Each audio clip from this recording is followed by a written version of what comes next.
Diqqat qiling, tezkor ob-havo ma'lumotlari. Assalomu alaykum hurmatli tomoshabin. O'zgidromet markazi 2026-yil qaysi kunlari rekord darajada issiq bo'lishi e'lon qilindi. 15-iyuldan 18-iyul kunlari bo'lishi kutilmoqda.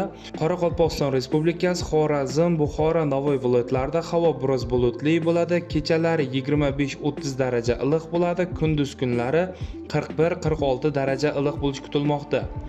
Toshkent, Samarqand, Jizzax, Sirdaryo, Qashqadaryo hamda Surxondaryo viloyatlarida ham havo biroz bulutli bo'ladi. Haroratlar kechalari 23-28 daraja iliq bo'lsa, kunduz kunlari 38-43 daraja iliq bo'ladi. Qashqadaryo, Surxondaryo viloyatlarida esa bu harorat 41-46 darajagacha ko'tariladi.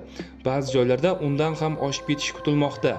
Respublikamizning vodiy hududlarida ham havo biroz bulutli bo'ladi. Shamol 5-10 metr sekund tezlikda esadi. Haroratlar kechalari 23-28 daraja iliq, kunduz kunlari 38-43 daraja iliq bo'lib turadi. Sizlarga yetkazmoqchi bo'lgan xabarlarim shulardan iborat edi. E'tiboringiz uchun rahmat, sog' bo'ling, salomat bo'ling.